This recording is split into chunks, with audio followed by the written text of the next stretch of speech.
Can someone confirm? Yeah, it's Yeah. Okay. So my name is Ali Murtuza, and with me Dhamik, we are going to take this session on parallel computing. So first we will go about what's parallel computing, then we'll look into what's thread and what's GPU, and then finally we will have a program in CUDA so that you can get a hang of it. Yeah, so let's start. So yeah, so before understanding what's parallel computing is, let's take this example of digging a hole. Suppose I want to dig a hole. So I have a shovel and I start digging, but it will take me a lot of time to dig it by myself, right? So how can I make this process more fast? So one way is I can dig faster. So moving a shovel at every 2 seconds, I can move it in every 1 second, but it will have some limitation. I won't be able to increase my speed above a limit, right? So yeah, so the second way is I can have more productive shovels. By more productive shovel, I mean I can have a shovel with more blades, so that I can cover a bigger area while digging. But here also there will be a limitations to the number of blade to a shovel, right? I won't be having a shovel with lot many number of blades, because it will then not become more productive. So the third way will be to hire more diggers. This will be this will be the best approach among the above two, because if I hire more diggers, I'll assign them a spot in an area, and all of them can dig simultaneously. So instead of me digging myself in 10 hours, I can do the similar job in 1 hour with 10 diggers, right?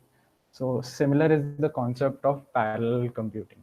So normally, conventionally, the programs is written in sequential program. By sequential program, what I mean, the problem is broken into set of instructions, and these instructions are executed by processor one by one. So it fetches the instruction, decodes it, executes it, and then it fetches the second instruction, decodes and execute.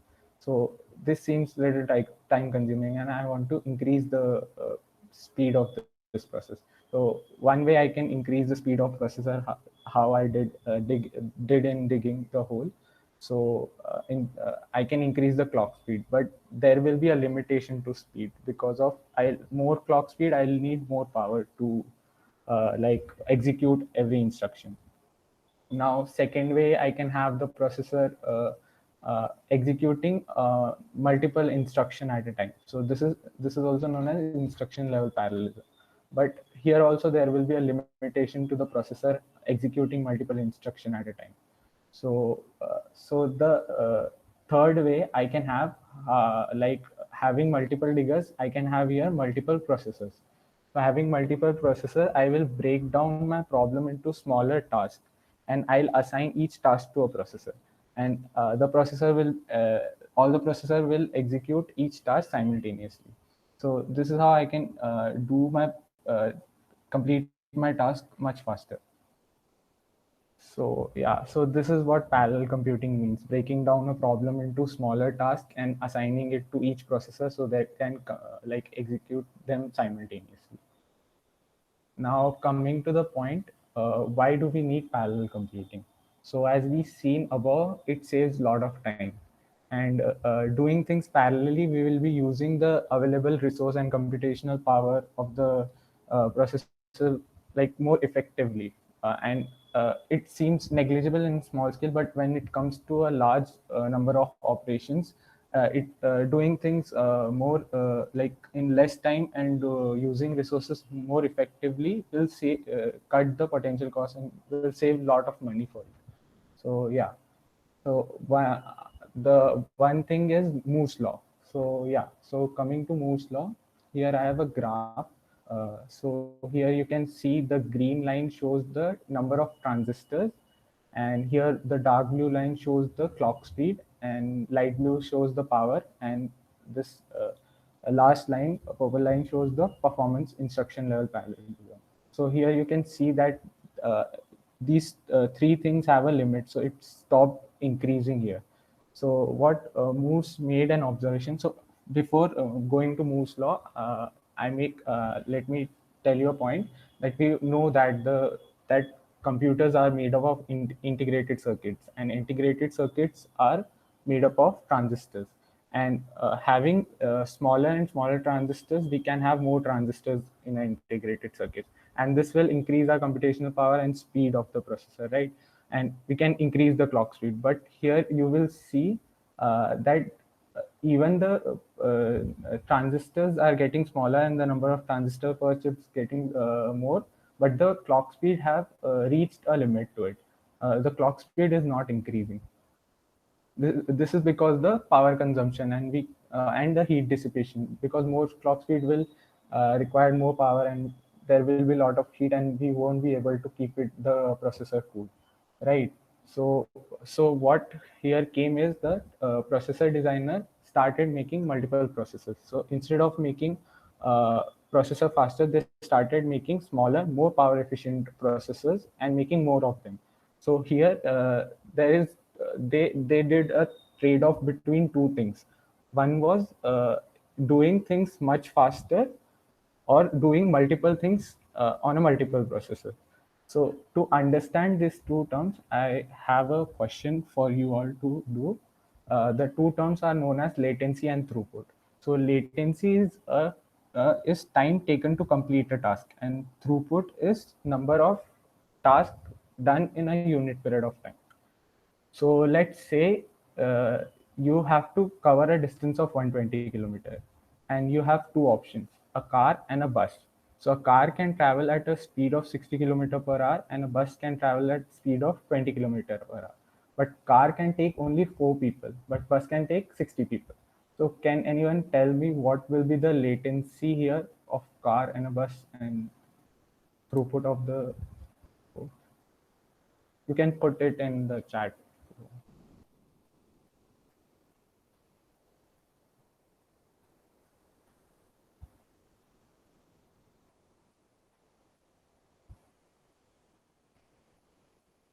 Okay, is everything clear till now what I've said, and is there any doubt? Please ask. Like, you can unmute yourself or you can put doubt on in the chat.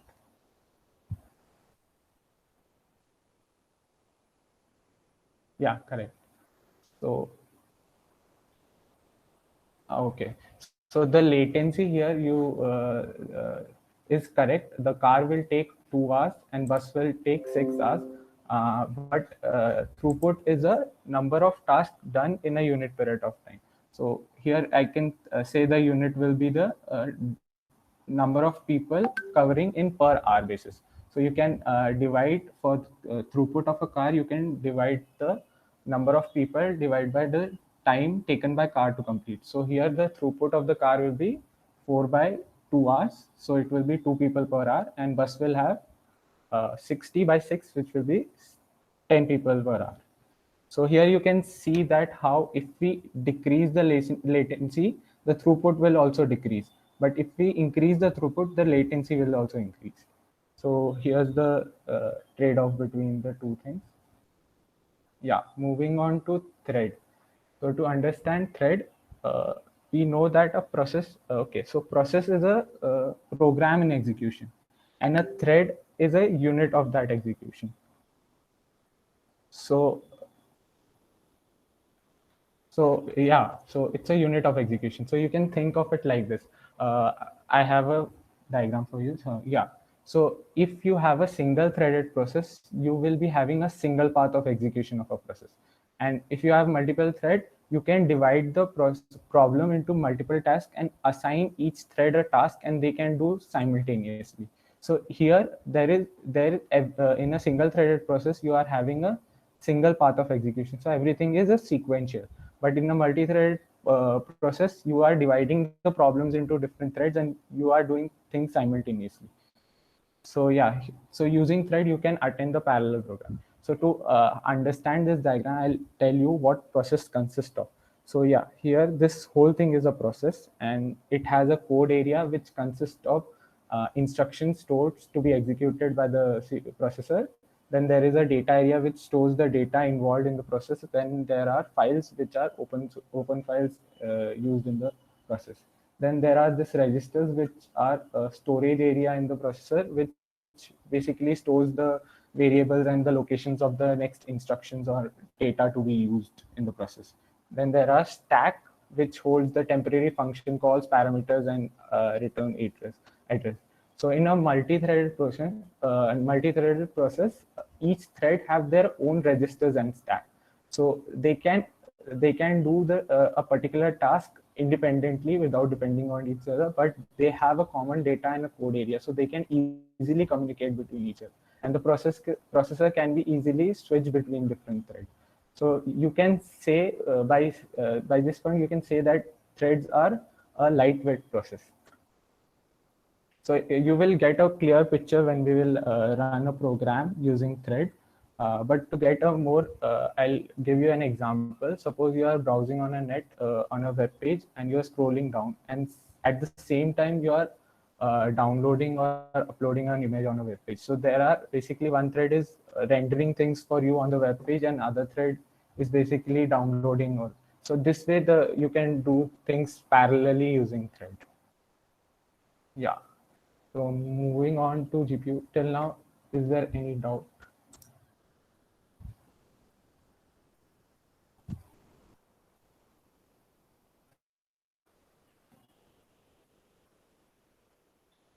Okay, yeah. So moving on to GPU. So GPU is a graphic processing unit. So yeah, so GPU has what GPU has, it has hundreds of number of cores. These cores are much simpler than the CPU cores, but they are in large number. So GPU was initially made to accelerate the manipulation or rendering the 3D graphics, but because of its parallel nature, because of hundreds of cores present in it, it has come to the notice of like scientific computation and other areas where we can use this parallel processing. Then there came the idea of this general purpose GPUs, which are more programmable. So we can use it in a wide set of problems like machine learning and blockchain and others. So yeah, so what happened is the CPU can run a program, and it can offload a part of a code which is more compute intensive and time consuming to GPU, and GPU can do that part for it and returns the control to CPU, and CPU can do the rest of the job. So this way in user perspective the task is completed much faster, but internally it's using the GPU computational power to do the time consuming part. So this kind of computing also known as heterogeneous or hybrid computing. So to understand more about GPU, let me show the GPU architecture. So here you can see this is a GPU, and GPU is connected to CPU and system memory through bridge. And in GPU, you will see there are this blocks known as SM. So these are streaming multiprocessor, and each streaming multiprocessor has number of streaming processors, which are simple processors, which can like simple processors compared to the CPU cores. But here you can have multiple threads running on different streaming processors, and you can do the multiple like more number of things simultaneously. And each SM you will have a cache area, shared memory, and this SFU. So SFU is a special functional unit which can do transcendental operations like cosine, exponential, and all. And then there is a DRAM, which is the device memory. So CPU is known as host of the system, and GPU is known as device of the system. So DRAM will have a device memory of the GPU. So everything CPU wants GPU to do, it will like share the data to transfer the data to the GPU memory, and from there GPU processors will take the data and like execute it and return back to CPU. Now, the CUDA is a parallel programming platform, or you can say it's an API used by software developers to basically use the GPU computational powers, which are CUDA enabled. So they can use the GPU power for general purpose processing. So it's a API, and you can use the general processing power of the GPU. Yeah, so it is easier and can be used with C, C++, and code. And like now, if now to talk more about GPU architecture in CUDA, I'll give it to Dhamik. Okay. So there was a doubt asked in the chat. Do all PCs have GPU, or does it need to be specifically installed? I'll answer this question. So GPU is technically a separate component. It depends on your CPU. Like Apple has integrated GPU. But for Intel, you'll get separate CPU and GPU. So you can have NVIDIA GPU and Intel. It's not something installed. It's hardware component. So you need to have it installed.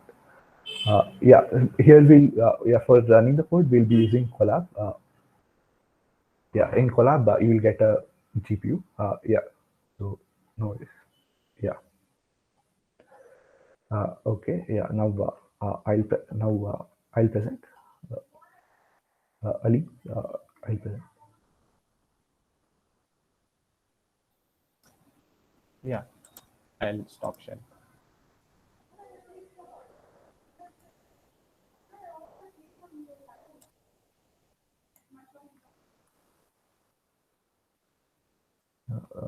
Is my screen visible? Yeah, it's visible. Yeah, okay. So now going into CUDA, let's look at some keywords. Whenever we in CUDA, whenever we say host, we'll be referring to the CPU that is available in the system. And whenever we will be whenever we will say host memory, we will be referring to the system memory that is associated with the CPU. And whenever we say device, device in CUDA terms means the GPU that is available, and device memory is the GPU memory. So the thing is, both the CPU and the GPU have different memory. You cannot access GPU memory from the CPU, and similarly you cannot access CPU memory from the GPU. The memory is separate. Kernel is basically the function that gets executed on the GPU. Now let's look at how threads are arranged in CUDA. Multiple threads are grouped together to form a CUDA thread block. Then we group multiple thread blocks to form a grid. When we launch a kernel, we will pass it the thread and the block dimensions. Okay, let's look at one example. Now we want to run eight blocks. So the grid contains 8 blocks. And assume we have a GPU with 2 streaming multiprocessors. Okay. If you guys, streaming multiprocessors was explained by Ali. If you want. So inside the GPU we have streaming multiprocessors. In this GPU we have 8. So number of streaming multiprocessors, it varies from GPU to GPU.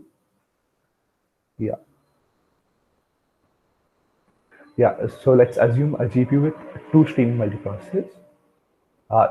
Now we have 8 blocks. So each block gets assigned to a streaming multiprocessor. And if the number of blocks are greater than the number of streaming multiprocessors, then they get stacked. So in this example, first block 0 goes to SM streaming multiprocessor 0, and block 1 goes to streaming multiprocessor 1. So these both execute parallelly, and then block 2 waits for block 0 to completely execute, and and for the SM to become empty. So this is how it happens. And one more main thing is a block can only be mapped to a single streaming multiprocessor. You cannot have a block mapping to 2 streaming multiprocessors, or you cannot divide a block among 2 streaming multiprocessors. that is not allowed. And since streaming multiprocessors have a limited number of cores, limited number of SPs that we saw before, uh, blocks also need to have limited number of threads, so that limited number of threads, which is also GPU dependent. Yeah, so blocks need to have a limited number of threads, which we call it as max threads per block. Now we will look into the code section.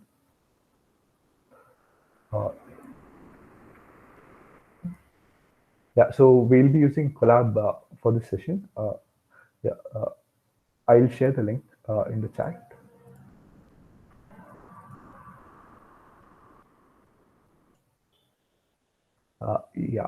You guys also, if you want, you can run it parallelly. So in Colab, we can use a GPU to run CUDA. To run CUDA, we need to have a NVIDIA GPU. Colab provides us with NVIDIA GPU. So to make sure that we have a GPU available, we will look at the we'll go to the runtime. We'll go to the runtime, and we'll change the runtime type. It should be GPU. Initially it might be none, but we want a GPU, so we will be setting the GPU. And then we save it. Now, first thing we need to do is we need to install a NVCC plugin. I'll just run this block. So what NVCC is? NVCC is a compiler. Compiler that is used to compile the CUDA programs. This is available online. You can download it from NVIDIA, and you can run it offline also. You can compile offline. For the sake of this course, we'll do this. We'll do this. We'll once again visit the thread hierarchy. So we have a 1D grid of 1D blocks. So multiple threads are grouped together to form a block, and multiple blocks are grouped together to form a grid. So inside a block, let's take the first block. The first block, inside the first block, the threads have IDs or indexes. The first thread inside the first block has index 0, second thread has index 1, third thread has index 2, and fourth thread has index 3. Similarly, in block 1, the threads have indexes 0, 1, 2, 3, and similarly in block 2. And even blocks have indexes. The first block has index as 0, second block has index as 1, third block has index as 2. Now for each thread, CUDA predefines a few variables. So thread IDX gives the index of a thread inside a block. So if the first thread in the first block is running, and if it references thread IDX, it will give us 0. And if the second thread is running, then it will give us 1. And the third thread is running, then it will give us 2. Thread IDX gives us 2, and so on.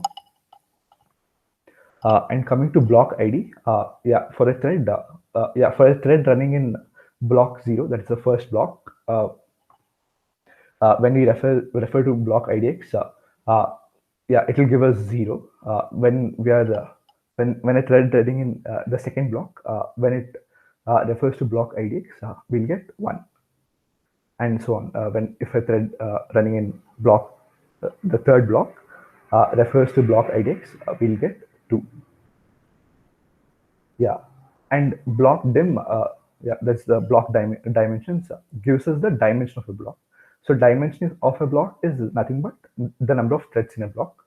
So here there are 4. So block dim will give 4. And every block will have the same dimension. Every CUDA kernel starts with a global declaration specifier. It's similar to this. So we just type __global __. and then the data type it returns. Yeah, a kernel uh, a kernel has to return a void data type. It cannot return any int or float or any other data type. So yeah, it will always be returning a void data type. Yeah, we'll come back to this. Uh, yeah, so when we launch a kernel, that is a function on a GPU, we provide an execution configuration. So execution configuration is nothing but the number of blocks in a grid and number of threads inside a block. So yeah, uh, we need to specify it with the grid dimensions and the block dimensions.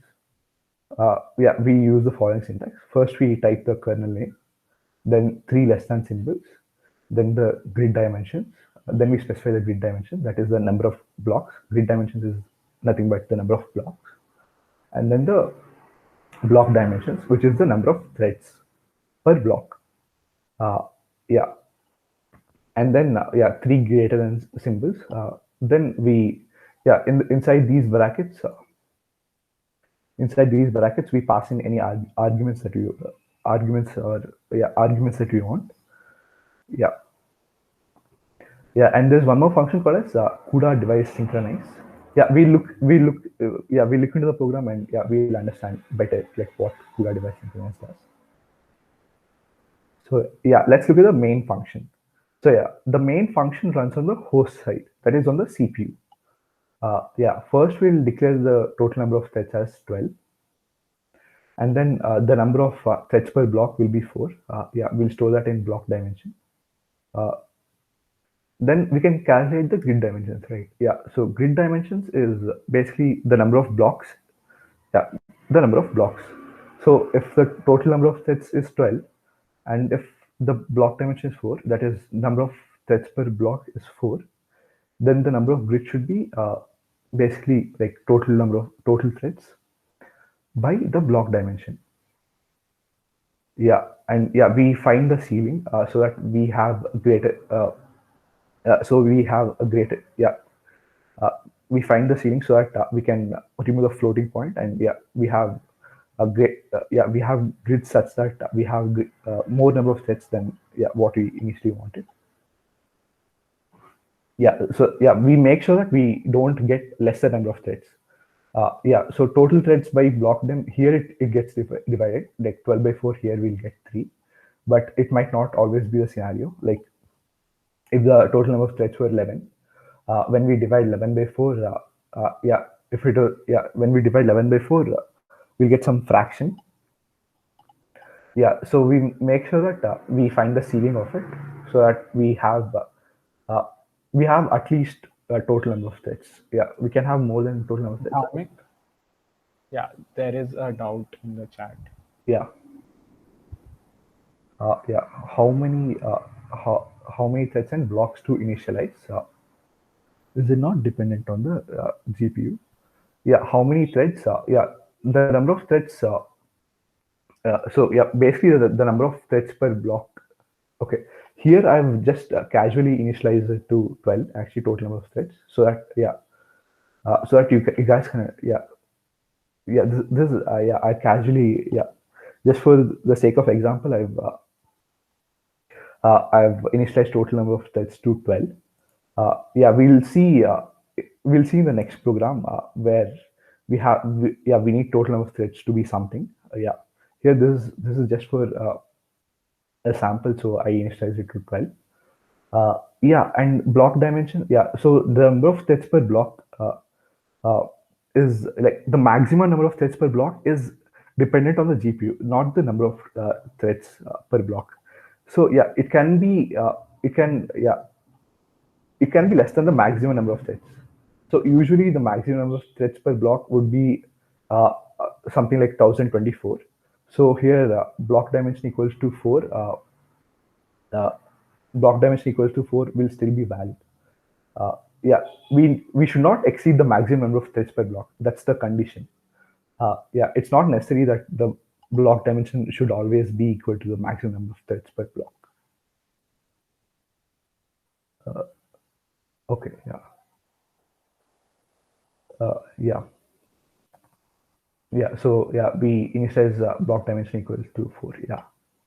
Yeah, and then we find the grid dimension. Yeah, we find the ceiling of it. Now we launch the kernel. Kernel is the function. Yeah, thread launch is the kernel name, and yeah, we give it the configurations. That is the grid dimension and the block dimension. Yeah, the grid dimension and the block dimension. Now the kernel is launched in the GPU. So for each thread that is running, we'll store its thread ID. Then we'll store its block ID. Uh, and now we'll calculate the unique thread ID. So yeah, unique thread ID. Yeah, the name itself has that it has to be unique. It will be equal to block ID into block dim plus thread ID.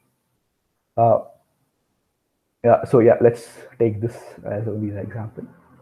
Yeah, so for a thread, for the first thread in block 0, we'll calculate the unique thread ID. It will be block ID, that is 0, into block dimension, that is 4. 0 into 4 plus thread ID, that is 0. 0 into 4 plus 0, here we'll get 0. So unique thread ID of the first thread will be 0. And yeah, for the second thread in block 0, we can similarly calculate. It will be 0 into 4 plus 1. So here we'll get unique thread ID as 1 for the second thread in the block 0. And for the third thread, we can similarly calculate. We'll get it as 2 itself. Yeah, so here it will be 0, 1, 2, and 3. And now coming to the second block, block with ID 1. The first thread here will have unique thread ID equals to block ID into block dim plus thread ID, that is 1 into block dimension, that is 4. 1 into 4 plus 0. So this will have 4 as its unique thread ID. And for the second thread, it will have 1 into 4 plus 1 as its unique thread ID, that is 5. So yeah, you can see that, yeah. And similarly, the third thread will have unique thread ID as 6, and the fourth thread will have its unique thread ID as 7. And similarly, in block 2 also we can calculate the unique thread IDs. Yeah, let's yeah. Yeah, and now inside the kernel, each thread prints its block ID, its thread ID, then the unique thread ID that we calculated. Yeah, this is a normal printf function that is there in C also. Yeah, yeah, and CUDA, coming to CUDA device synchronize. Yeah, so what does CUDA device synchronize do? Since I said that the main function runs on the CPU or the host, so what happens is during the kernel launch, the CPU just gives a command to the GPU that you need to run this kernel, and the CPU just moves ahead. It does not wait for the kernel to finish its execution. So CUDA device synchronize, it waits for the kernel to finish. Yeah, it halts the host program, like it kind of like says stop for the host program. And yeah, it waits for the kernel to finish, and when the kernel finishes, it allows the host code to continue. Yeah, that's the function of the CUDA device synchronize function. Let's just run this code. Yeah, we can see the first 4 lines. First 4 lines is printed by threads which are in block 0. That is the first block. Yeah, and their thread IDs vary from 0 to 3. And yeah, their unique thread IDs are 0, 1, 2, and 3, which is nothing but 0 into 4 plus 0. Yeah, block ID into block dim plus thread ID. We'll get 0. And yeah, for the next the next line, yeah, similarly we can calculate the unique thread ID for the next thread also. It is 0 into 4 plus 1. We get 1. Yeah. Now the next 4 lines. The next 4 lines are printed by the thread in block 3, which has block ID as 2. Yeah, which has block ID as 2. Yeah, its thread IDs again vary from 0 to 3. and its unique IDs are 8, 9, 10, and 11. So we get 8 by just 2 into 4 plus 0, that is 8, and 9 by 2 into 4 plus 1, 9. Yeah, and similarly for the last last four last four lines. Last four lines are printed by threads which are in block 1. Their thread IDs again vary from 0 to 3, and their unique thread IDs will be from 4 to 7. Yeah, so you can see that the unique thread IDs, the unique thread IDs vary from 0 to 11. And yeah, the total threads that we wanted were 12. So we can see that the unique thread ID, uh, like it ranges from 0 to total threads minus 1. Yeah, I hope you guys understood this part, like how we calculate unique thread IDs. And unique thread ID will vary from 0 to total threads minus 1. Yeah, we can see 0, 1, 2, 3, and then here 4, 5, 6, 7, and yeah, here continuing 8, 9, 10, 11. Yeah, which is about this time total.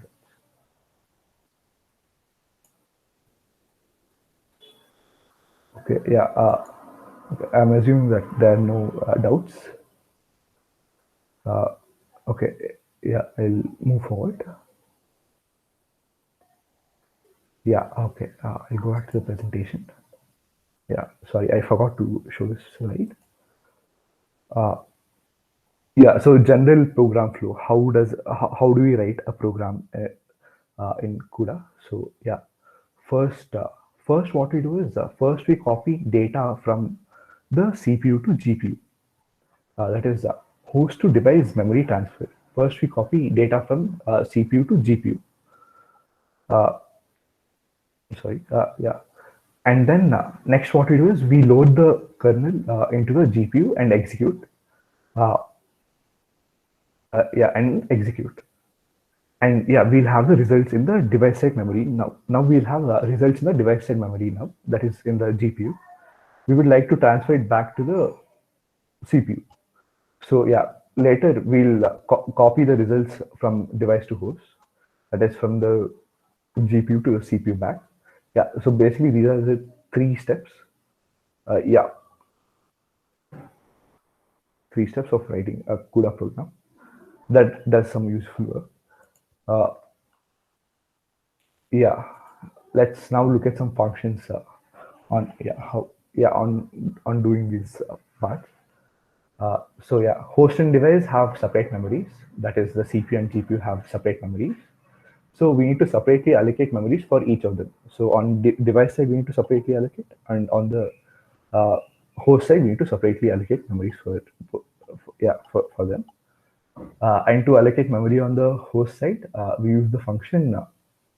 We use the malloc function, where we pass in the size as the argument, and yeah, we get back a pointer which points to the memory space where the memory is allocated.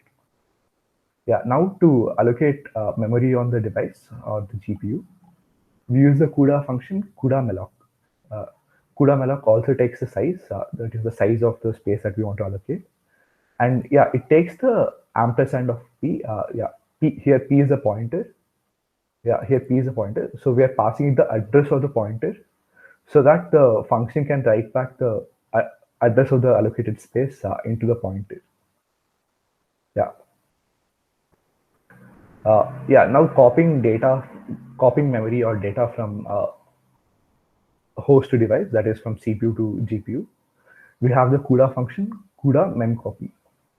Yeah. So what CUDA memcopy does? It takes in 2 pointers. Then it takes in the size, that is the memory space that we want to copy, memory size that we want to copy. Then the type of transfer that's happening, that is CUDA memcopy host to device. That is, we are copying from host to device, that is from CPU to GPU. Yeah, and let's come back to the first 2 pointers. So p underscore d is the destination pointer where we want to like store the data, and p is the source pointer from where we want to from where we want to copy the data.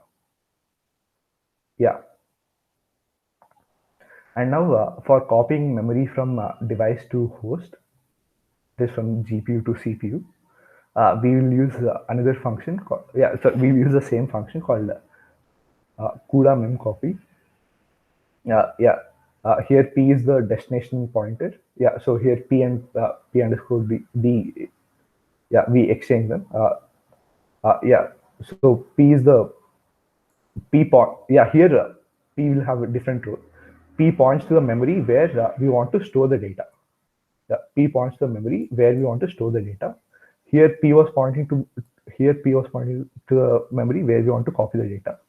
From where we want to copy the data. P underscore D points to the memory where we want to from where we want to copy the data. And size is the size of the data that we want to copy. And this is the type of the data copying that's happening. That is from device to host. Here it was host to device. So we need to specify this for the function. Now let's go to the program part. Now we'll write a simple program. A simple program to add two arrays. That is, we have two arrays, A and B. We add them and we store the sum. We add them element by element, and we store the sum in. Dharmik, before you go on, there was a doubt in the okay. chat, right? Okay. Okay. P equals memory of the CPU. P underscore P. P is not the memory of the CPU. P is a pointer where we. So and P underscore D is the size of the GPU. When we copy from okay. When we copy from CPU to GPU. Okay, when we are copying from CPU to GPU, here P underscore D and P are pointers to memory spaces. P underscore D is the destination pointer. Like P underscore D points to the memory location where we want to save the data or like store the data. And P is the pointer. And P is the pointer from where we want to copy the data. And size is the variable which specifies the amount of data that we want to copy. Does that answer your question? Here the roles reverse actually. Here. So basically the convention is the first pointer that you've given will be the destination pointer, like where you want to store the data, and the second pointer will be the source address, like from where you want to copy the data. And the third one will be the size of the data that you want to copy. The main thing that changes between copying from memory from CPU to GPU and GPU to CPU is the type. This is the main thing that changes actually. Here it's host to device, whereas here it's device to host. Which is basically device to host. Device to host. Does that answer your question? Okay.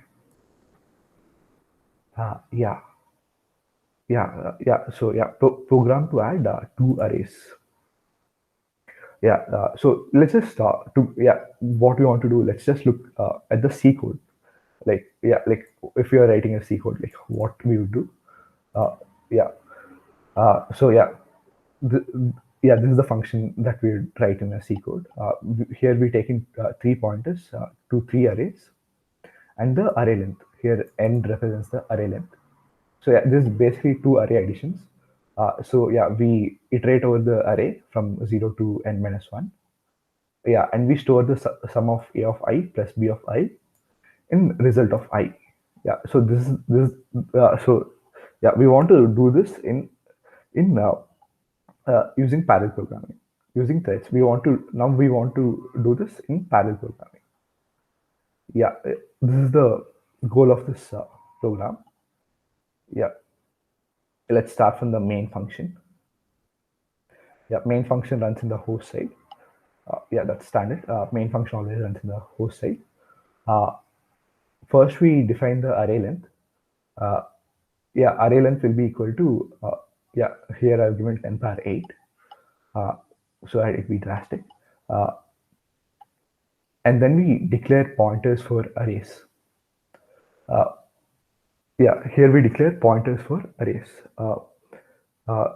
We have declared 3 pointers to array A, to array B, and the third array result. And we'll allocate the space that is required to store the array of size n. We'll calculate the space first. That is equal to n into size of int, because our array is of type int. The size will be n into size of int. Now, to allocate memory on the host side on the CPU, we use the malloc. Malloc gives us a pointer to the memory space where the memory was allocated. So we do this for all the 3 arrays. We do this for all 3 arrays. Now we'll initialize the arrays A and B to random integers. So A of I equals rand, and P of I equals rand. We loop from 0 to n minus 1. Now the arrays have been initialized to random integers. Now we'll declare pointers to arrays on the device memory. It's similar to normal declaration of pointers itself. And now what we do is to allocate memory, what we do is we use CUDA malloc. And we give it the address of the pointer. We give the address of the pointer and the size that we want to locate. We do this for all the 3 arrays that we want. We do this for all the 3 arrays that we want. And now we want to copy memory from CPU to GPU. We'll copy array A to array A underscore D, and we'll copy array B to P underscore D. We use the CUDA memcopy function that was that we described above. We'll be copying from array A to array A underscore D, and it's CUDA memcopy host to device. Similarly for array B and B underscore D. Now the max thread property comes into picture. It is different from GPU to GPU. So we query the GPU. That is, we kind of like ask the GPU like what is the max threads, maximum number of threads per block that a block should have. We define a variable called as device prop, which is of data type CUDA device prop. This is a pre-written data type, which is given by CUDA itself. And to get the device properties, we use the function CUDA get device properties. And then we pass the address of the variable into the function, and then the device. Okay, here, I'll explain why we are passing dev. Dev equals 0, and why we are passing dev. So, a system can have more than one GPU. And each GPU is indexed similar to how we index threads. GPUs are also kind of like indexed. The first GPU will have index as 0. Second GPU will have index as 1, and so on. So here we want the properties of the first GPU. So we are kind of passing it the index of the GPU of which the property that we want, whose property that we want. So that's why we pass dev also. Then we get the max threads per block property from the dev. So this function stores the device properties into this variable device prop. And from the device prop, we can use the dot function, so the dot operator, to get the max threads per block property. And we store that in max threads variable. We just output this to the screen. We just output this to screen for our convenience. Now calculating the block dimension, the grid dimensions. Yeah, block dimension will be equal to maxes. Yeah, you can give it any value which is less than maximum number of threads, less than or equal to maximum number of threads. Here I chose to give the block dim equals maximum number of threads. Yeah, and grid dimensions. Yeah, for finding the grid dimension in the previous program, we used the total number of threads that we want. Yeah, and here for this, for running this program, we'll take the total number of threads that we want equal to the array length itself. Yeah, we'll take the total number of threads that we want equal to the array length. Yeah, so yeah, we find the grid dimension using the total number of threads. Total number of threads here will be equal to the array length itself. And then yeah, we divide by block dim. This gives us the grid dimension. And now, yeah, this part of the code is just to calculate time. Yeah, we store the starting time in variable called start. Yeah, and next we launch the kernel with the grid dimension, block dimension, and yeah, array pointers pointing to the arrays inside the GPU. Yeah, so and the array length. Now let's take a look at the kernel. Yeah, so this is the kernel. It takes in 3 pointers to the 3 arrays which are present in the device and the array length. Yeah, so for each thread that's that's running on the GPU, we'll store its thread ID, then the block ID, and then it's unique thread ID. Yeah, unique thread ID is nothing but the block ID into block dim plus thread ID. This will give us the unique thread ID. Yeah, and in the previous program, we saw that unique thread ID varies from 0 to the total number of threads minus 1. Yeah, so it varies from 0 to total number of threads minus 1. So we can, so each thread here acts like an index in an array. Yeah, so each thread here manipulates a particular element in an array. So yeah, here unique thread ID is similar to an index in an array. Yeah, yeah, we'll check if the index of the array or the unique thread ID is less than n. If so, then we'll calculate the result. Yeah, then yeah, we'll store this in the index unique thread ID. Yeah, we'll first calculate the sum. We'll first calculate the sum of the elements, and then we store it in the result array at the unique thread ID index. Yeah, and sum also we calculate at the unique thread ID index. Yeah, so this happens parallelly for this happens parallelly. So every thread calculates a single sum, and every thread calculates a single sum, and it stores it into the result array. Yeah, so we have number of threads equal to the array length. So yeah, for every element in the array, we calculate the sum and we store it in the resultant array.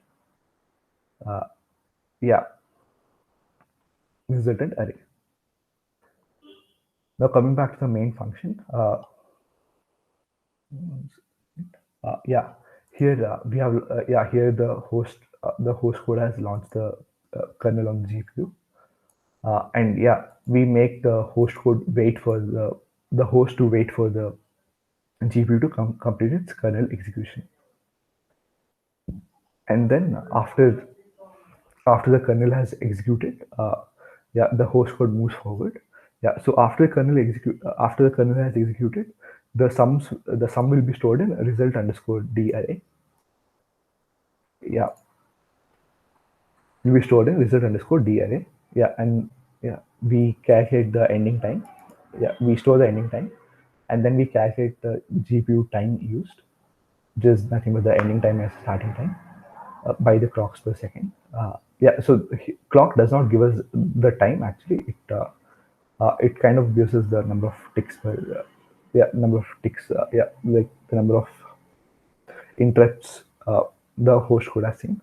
Okay, this is kind of like outer scope. Yeah, this is one method. This is one method to calculate the time. And we output the time to the screen. Now we'll copy back the data from result underscore d to the result array. So we use again CUDA memcopy over here. Then we specify the size that we want to copy, size of the memory that we want to copy. Then CUDA memcopy device to host. That is, we are copying from GPU to CPU. We are copying from GPU to CPU. So after this function is executed, the results will be stored in the result array. Now we would like to check if the GPU has done everything correctly. For that we have defined a function called as check, which takes in the 3 pointers to the 3 arrays and then the array length. Let's look at the check function. It takes in 3 pointers and the array length. And for I equals 0 to n, we check if result of I is not equal to the sum. If so, then we return false.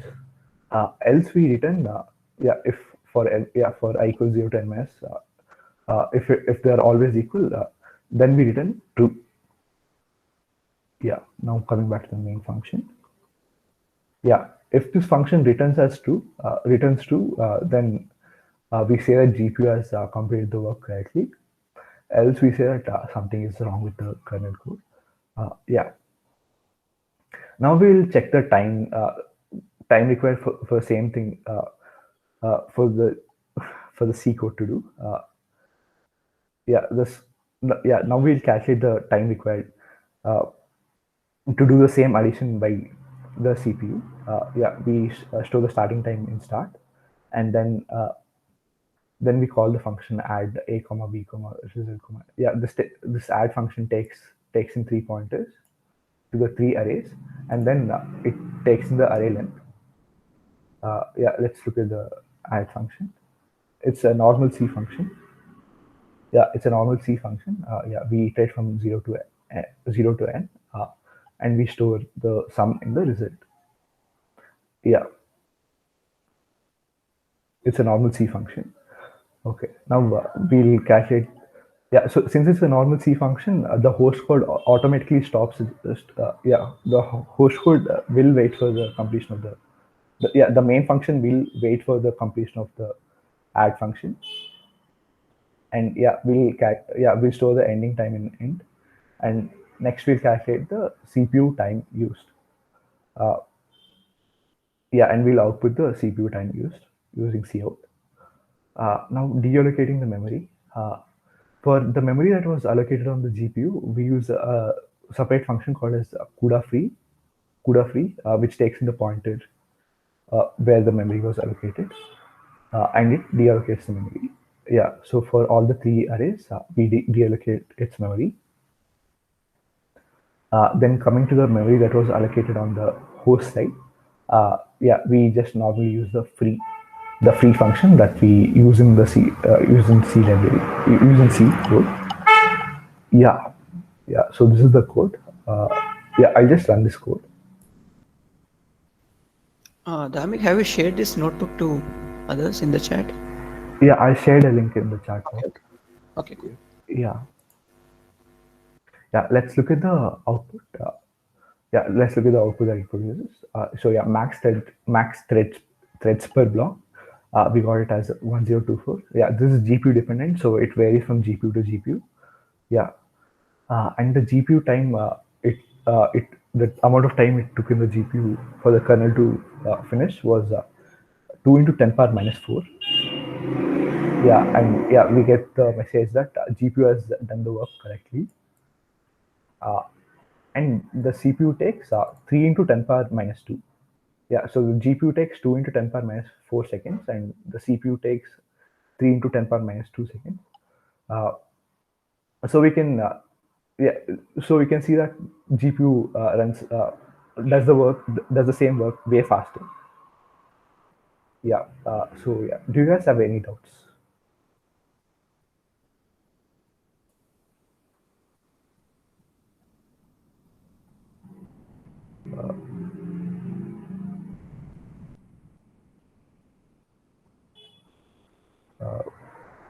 Okay. I would assume that you guys have. Okay. Yeah. Like you guys, yeah, you can ask me to like, re-explain the code, like any place where I blabber or something. Uh, you can ask me to re-explain.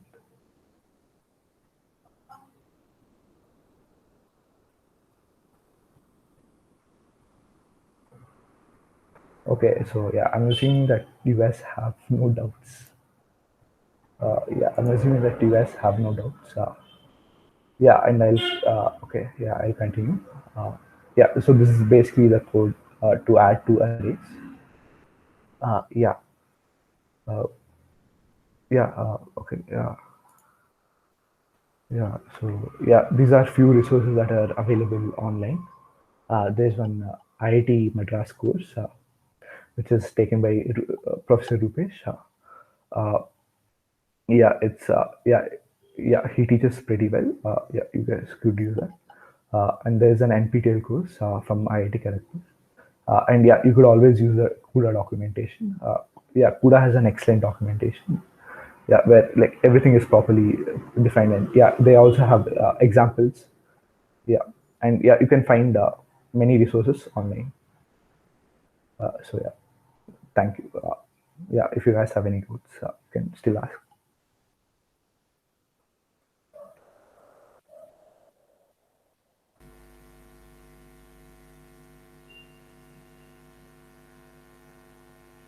Okay. Also, adding one more point here, you don't necessarily have to keep separate, device and host memory pointers in the Yeah, new if versions you of. have an integrated CPU, GPU, if the CPU Yeah, and GPU have an integrated memory, yeah, that's one special case. yeah, no, I mean, I'm talking about the newer CUDA version. So, NVIDIA has introduced a new feature called unified memory management. So, you don't necessarily have to, uh, you know, separately allocate using malloc separate memory to GPU and CPU. In the newer versions of CUDA, all that is done behind the scenes automatically. So you need to use CUDA malloc managed. Yeah, that's in the newer versions of CUDA. It's a new feature basically. Okay, so yeah, I know that. Yeah. and and also you need not necessarily have GPU to do parallel computing in general. There is also framework, or there is also a library called OpenMP. You can use that to do parallel computing using CPU itself, multiple cores of CPU. Yeah, that's all. Any other doubts on this?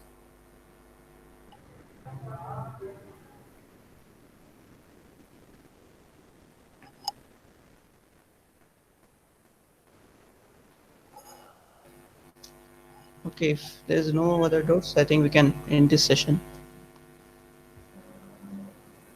Anything else to say? Nothing, right? No. Okay. Thanks, Dharmik and Ali Murtaza, for this session. It Yeah. was really great. And the the recordings will be shared in case if any of you want to watch it later. I think it will be uploaded in YouTube also. Yeah. Thanks again. Goodbye. Thanks, everyone. Thanks.